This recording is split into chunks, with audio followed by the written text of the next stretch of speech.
Voltamos com o segundo bloco do programa Bem-Estar Criança e o Wilson, antes do VT, vinha falando um pouco do trabalho da ONG, Wilson. Quer dizer que você focou aí para as comunidades carentes, né? Onde as pessoas, os juízes e promotores dizem que está o problema?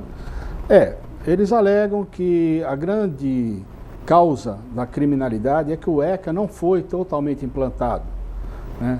E que falta para as crianças, para os jovens dessas comunidades carentes, atendimento, né? Só que isso... Então você foi para lá com a sua ONG, então vamos fazer um trabalho, né? A gente vai para lá, nós entramos em várias comunidades, participamos, gostamos de ter esse contato, né? É bom, porque nos conforta o coração, mas nos magoa também ouvir esse tipo de argumento, porque participamos da necessidade daquelas comunidades. Realmente há muita dificuldade, mas de forma nenhuma eles compactuam com o crime. Não existe isso. Isso é uma mentira. A pessoa pobre não quer dizer que ela seja marginal. Não está condicionado isso, né? E a gente participa, nós estamos vendo pessoas com muita dificuldade tentando educar seus filhos de forma íntegra, honesta, né? E o que nós vemos mesmo é a falta de amparo da lei com o menor. Porque a partir do momento que o menor souber que ele começa a responder por um crime, né, a família começa a cuidar melhor desse menor, começa a ter uma visão mais direcionada a ele. O menor dá uma estancada, o maior de idade para de pegar ele e utilizar para ele ficar de aviãozinho, disso, daquilo outro, tá? E isso porque isso não acontece só na periferia. Eu não moro lá na periferia e onde eu moro também existe a mesma prática, né? Então não é a pobreza, não é isso. O que falta é um freio, é ter um limite para que o jovem possa entender, olha, eu posso fazer uma arte, fazer uma brincadeira, fazer uma maldade até aqui. A partir daqui eu não posso fazer mais, né? O estatuto ele é bom até o momento que ele protege o jovem de um crime sexual, de outros crimes desse tipo de conotação, do bullying, né? O estatuto é excelente, mas quando tem que tratar de crime, principalmente crime contra a vida, o estatuto peca. Então há necessidade de se abrir um espaço para discutir isso, e a melhor forma é fazer o plebiscito. Você teve contato com esses jovens que participaram da cena do crime da sua filha? Não. O Estatuto da Criança e Adolescente, pelo contrário, ele pune a vítima. No caso, seria eu a vítima, né? Porque ele não permite, inclusive eu fui responsabilizado muitas vezes por estar aparecendo na televisão, por estar reclamando, por estar questionando, que isso não contribuía para a ressocialização dos jovens. É uma mentira, é um absurdo, você entendeu? E aí, Ricardo, como é que você vê tudo isso? O testemunho do Wilson é muito importante, Tadeu. Por quê? Porque ele mostra, né? E aqui é um caso ocorrido na cidade mesmo. Ele mostra o outro lado dessa história, que é das vítimas, né? São dezenas de milhares de vítimas e que o Estado, a justiça, não dá resposta alguma, né? Então, não é permitido que numa sociedade que se diga civilizada, o Estado não tenha instrumentos de conter a violência, e maiormente a violência de caráter mais grave, que é o crime contra a vida, né? As autoridades nossas, elas são lenientes com isso, quer dizer, o problema não atinge eles, parece que é uma coisa distante, Brasília fica muito longe daqui, né? E só que hoje a criminalidade no meio juvenil espalha pelo Brasil inteiro, né? O consumo de entorpecentes. Então, quer dizer, são vários agravantes e mais uma vez, nós vamos empurrando isso para debaixo do tapete.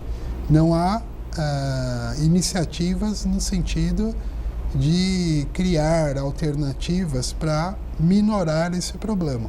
Ricardo, vou chamar mais um VT da matéria que nós fizemos lá na Assembleia Legislativa, no dia que se lançou a campanha pelo plebiscito já, buscando a discussão da redução da maioridade penal.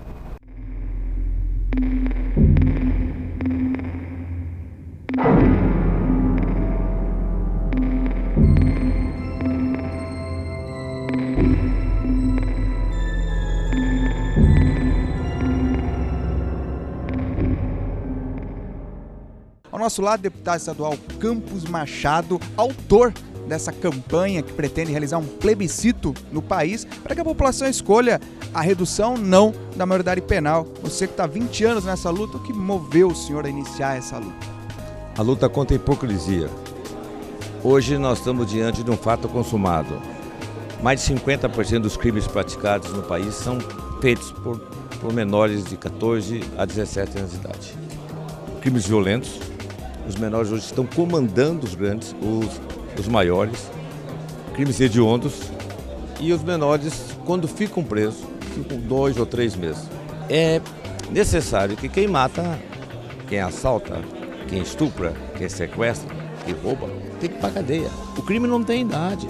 Na França, a lei é clara, aos 14 anos tem que ir para a cadeia se praticar um delito. Ou a França é um país de segundo mundo, pai do mundo? Eu acredito que o crime não tem a idade. A punição deve ser de acordo com a maldade. O menor que comete um crime, ele deve responder pelos crimes a partir do momento que ele comete o crime. Ele tem que ser emancipado, assim como um jovem que casa e adquire a emancipação.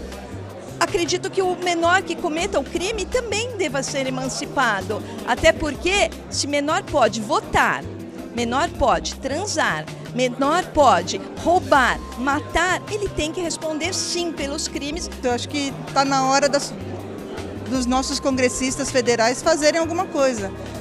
Apoio muito a iniciativa do deputado Campos Machado desse plebiscito, porque pelo menos é uma forma de discussão, porque eles se negam até isso. Nós temos várias e várias pesquisas de opinião pública dizendo que o povo é a favor da redução da maioridade penal. E é isso, eu acho que independente da idade, cometer um crime, ele tem que sair da proteção do ECA e responder pelos crimes que ele comete. Eles têm uma série de benefícios que eles têm com 16 anos, por que eles não podem responder civil e criminalmente pelos atos que eles praticam? Eles simplesmente são presos, vão para a Fundação Casa, vão lá para a Vara da Infância e da Juventude, no máximo 6 meses eles estão na rua novamente. Olha, eu entendo que seja necessário, sim, porque hoje nós já temos aí as crianças que já vêm num processo já de deteriorização familiar e, consequentemente, você passa a ter dificuldades na questão da liberdade. Eu vejo que aos 16 anos já é uma boa situação de decisão. Se ele já tem a possibilidade de decidir pelas questões políticas do município através do voto, eu vejo também que ele já tem essa possibilidade de estar se fazendo responsável pelos seus atos.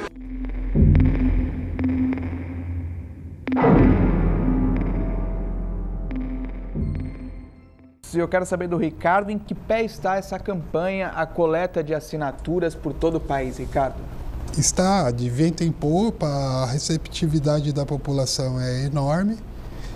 A campanha está se espalhando nos demais estados da federação. Eu estive no Rio de Janeiro semana passada, fechando lá a campanha no Rio de Janeiro. Vamos agora ao Rio Grande do Sul, que também está aderindo. Provavelmente no Ceará já temos notícia de que ela já vai ser desencadeada também. Então ela está se espalhando pelo território nacional inteiro, mostrando que é uma demanda do povo brasileiro, né? Não é uma demanda específica de São Paulo, do Rio de Janeiro, de algum lugar, mas é uma demanda do país todo e da sociedade que já não aguenta mais, Tadeu, conviver com esse tipo de problema, né? Quer dizer, nós temos casos aí, nesses anos todos de campanha, nós tivemos pais de adolescentes que vieram nos pedir para dar um jeito de manter o filho preso. Utópico. o pai, a mãe, falou, pelo amor de Deus, mantenha ele preso, porque se ele ficar na rua, ele vai fazer mais maldade contra outras pessoas e ele vai acabar sendo morto. Né? Ou numa troca de tiro com a polícia, ou mesmo uma reação de alguma vítima. Então você vê, chega-se a esse absurdo. E que é o que o Wilson estava falando aqui. Se são os jovens que são infratores, criminosos, as vítimas também são jovens, via de regra. Né? Aqui no litoral, nós estamos levantando as estatísticas para poder também abordar isso com a imprensa, mostrando aonde estão esses nichos. Né? O litoral, a Baixada Santista, é uma região extremamente problemática com a questão da violência, né? E maiormente com essa violência infanto-juvenil, com as vítimas infanto-juvenil e com os criminosos. Para lembrar um caso, a gente estava comentando aí agora, um rapaz que foi assassinado aqui no Pier do Careca 2 anos atrás, agora não tem mais o Pier. Ele tinha 17 anos e o rapaz que assassinou também tinha 17. Se esse rapaz que assassinou o outro tivesse cumprindo uma pena socioeducativa, hoje ele não estaria morto. E hoje esse rapaz também está morto. Foi assassinado por outro garoto de 15 anos em Santa Catarina. Você vê, morte atrás de morte, atrás de morte, parece que é infinito isso. Então a gente tem que começar a pensar em realmente dar um basta, né? Parar isso. Não é possível que só o Brasil mantenha esse estatuto e os outros países no mundo todinho não copiaram ele depois de 25 anos. É preciso repensar isso. Aproveito, Wilson, já agradeço a sua presença, nosso tempo está chegando ao final. Site, e-mail da ONG, enfim. umapaixãopelavida.com.br, né? E ali tem os caminhos para Facebook, Twitter, tem tudo nesse site. E uma mensagem que você deixa de um pai que perdeu uma filha jovem ainda, sendo assassinada de forma brutal na porta de casa. O mais importante para o jovem é a família. Independente de estado, independente de verba, independente do que for. É a família. É a família olhar por ele, cuidar desse jovem, dar uma situação, às vezes não de dinheiro, mas de carinho, de amor. Isso é o mais importante. Obrigado, viu, Wilson? Ô, Ricardo, como é que eram os outros países, rapidamente, antes de despedir de você, a questão da idade penal? Então, na Europa, Inglaterra, são 13 anos. Nos Estados Unidos, 2/3 dos estados norte-americanos não têm maioridade penal, né? O jovem é avaliado quando ele comete um delito, ele é avaliado por uma junta. Se essa junta concluir que ele tinha consciência do que ele estava fazendo e do dano que ele provocou, ele vai ser apenado e ele vai sofrer as sanções da lei, evidente em progressão de regimes em vários estabelecimentos penais, né? Ele não vai para uma cadeia de presos adultos, mas ele pode ir para um reformatório, depois o que seria o próximo da nossa fundação, casa aqui, e depois para a prisão. Aproveita, deixa o site, enfim, um contato que as pessoas que estão nos assistindo queiram para aderir à campanha, para assinar o abaixo-assinado. Então, o site da campanha é www.plebiscito já, redução da maioridade penal, .com.br. Tá. Legal. Obrigado pela sua presença, viu, Ricardo? Obrigado a você, Tadeu. Sucesso aí na campanha. Muito obrigado. Obrigado pela sua audiência até agora conosco. Um abraço, fique com Deus e até o próximo programa aqui pelo seu canal Net Cidade. Todas segundas, 22h30, Bem-Estar Criança. Tchau.